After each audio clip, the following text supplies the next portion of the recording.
Question here is, who is doing it? ये करवा रहा है हिंदुस्तान, ये करवा रहा है वो कुव्वतें, वो एनिमी कुव्वतें हिंदुस्तान के साथ जिनको पाकिस्तान की इज्जत, पाकिस्तान की खुशहाली और स्टेबिलिटी बर्दाश्त नहीं होती. And they are using the territories under the control of this illegitimate Afghan Taliban regime. 42 security personnel dead, multiple coordinated attacks, and a province slipping further out of Islamabad's control. Yet, Pakistan's first instinct was not introspection. It was accusation. Once again, the Pakistani military pointed fingers at India without publicly presenting evidence. This familiar script has played out before. Every major security setback is quickly followed by claims of foreign conspiracies. But this time, the tougher questions are being asked. If Pakistan's counter-insurgency strategy is working, why are attacks becoming deadlier? Why does Balochistan remain the country's biggest security black hole? And why does every internal crisis end with the same blame game against India?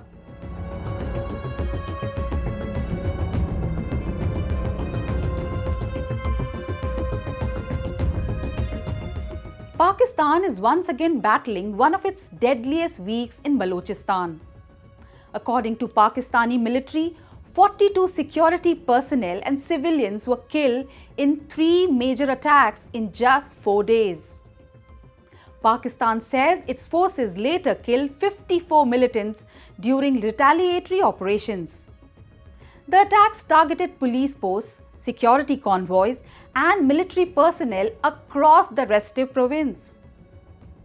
Separatist violence in Balochistan is nothing new, but the scale and coordination of these attacks have once again exposed the deep cracks in Pakistan's internal security apparatus.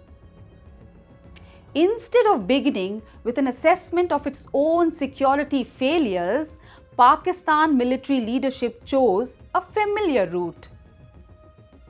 At the high-profile press conference, DG ISPR Lieutenant General Ahmed Sharif Chaudhry accused India of backing militants operating in Balochistan and Khyber Pakhtunkhwa.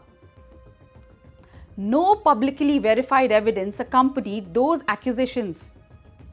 India has consistently rejected such accusations in the past. 11 फौज के जवान, 1 JCO और 10 जवान शहीद हुए हैं और 14 जो से हैं BLA के, फितना al-Hindustan के दहशतगर्द मारे गए. So that's what happened today. Other than that, 2 operations जो से हैं हमने किए हैं आज. एक खारान में जहाँ पर 6 और दालबंदीन में जहाँ पे 8, ये दोनों फितना al-Hindustan के दहशतगर्द मारे गए. तो ये जो 3 मैंने आपको बड़े ऑपरेशंस बताए, इनमें 4 सिविलियन पहले और बाद में पुलिस के हमारे जवान, फौज के जवान, तो टोटल हमारी जो शहादतें हैं वो 42 कीमती जाने इस मुल्क की. Chaudhry blamed the Hana Urak attack on a group he called Fitna al-Khwarji, the state's label for the Pakistani Taliban.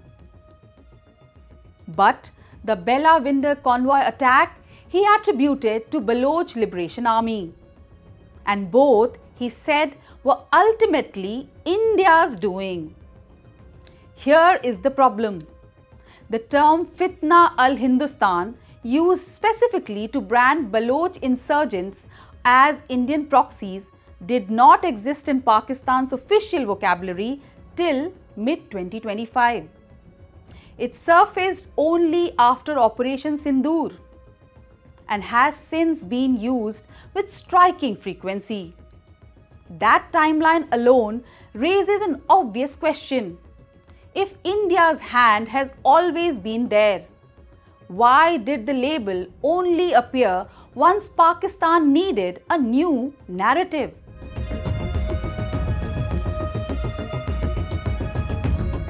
This is hardly a new strategy. Every time Pakistan faces a major terrorist attack or an embarrassing security lapse, the narrative quickly shifts outward. India becomes the default explanation. Whether it is an unrest in Balochistan, violence in Khyber Pakhtunkhwa, rebellion in POK, or attacks by militant groups, Islamabad often alleges foreign involvement before addressing the questions about governance, intelligence failure, and military preparedness. The latest briefing followed exactly the same template. The Pakistani military described various militant groups as Indian proxies while presenting its counter-terror operations as proof of success. Yet, the reality on the ground tells a more complicated story. Despite years of military operations, attacks continue with alarming frequency. This is not the first time. After the April 2025 Pahalgam attack, Chaudhry held a press conference claiming irrefutable evidence of Indian Army officers running a terror network inside Pakistan, naming specific Indian personnel by rank. None of that evidence was ever independently verified. None of it produced any traction beyond Pakistan's own state media.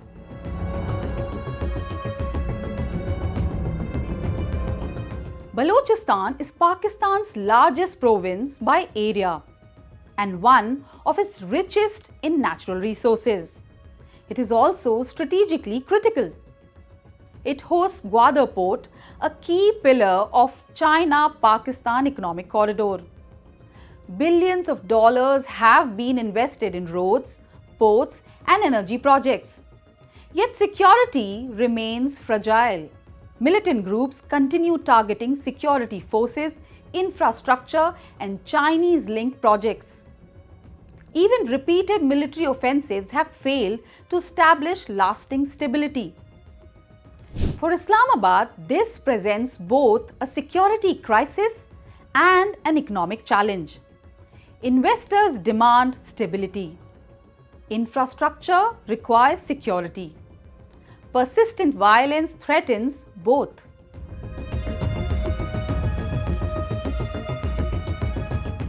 The numbers themselves raise uncomfortable questions. If Pakistan's military has spent years conducting operations in Balochistan, why are militants still capable of launching coordinated attacks across multiple districts? Why were dozens of security personnel killed within days despite one of the country's largest military deployments? Why does violence continue to intensify despite repeated claims that insurgent networks have been dismantled? Security experts have long argued that military operations alone cannot resolve Balochistan conflict. The province has witnessed decades of insurgency driven by political, ethnic, and economic grievances alongside militant violence. Every new attack suggests the problem remains far from being resolved.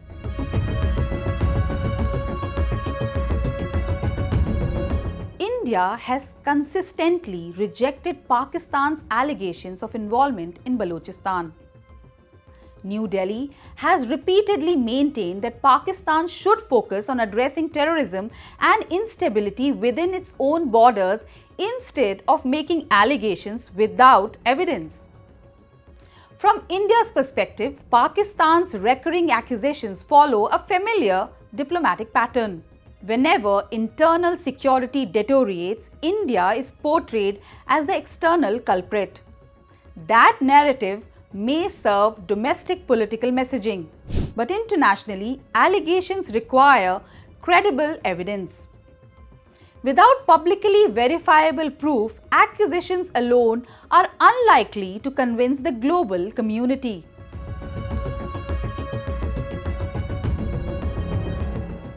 Pakistan is simultaneously grappling with economic distress, political uncertainty, rising militant violence, and growing security concerns along its western frontier.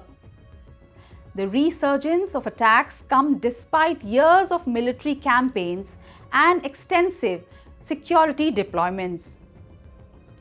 Every new attack raises fresh questions about the effectiveness of Pakistan's internal security strategy.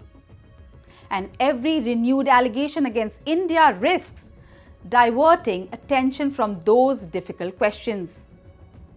The latest violence in Balochistan has once again exposed Pakistan's biggest challenge. Not simply insurgency, but the credibility gap between official claims and reality on ground. From India's perspective, the issue is straightforward. If Islamabad possesses evidence, it should present it before the international community. And if it doesn't, repeating familiar accusations only reinforces the perspective that Pakistan reaches for the blame game playbook whenever its own internal security failures come under spotlight.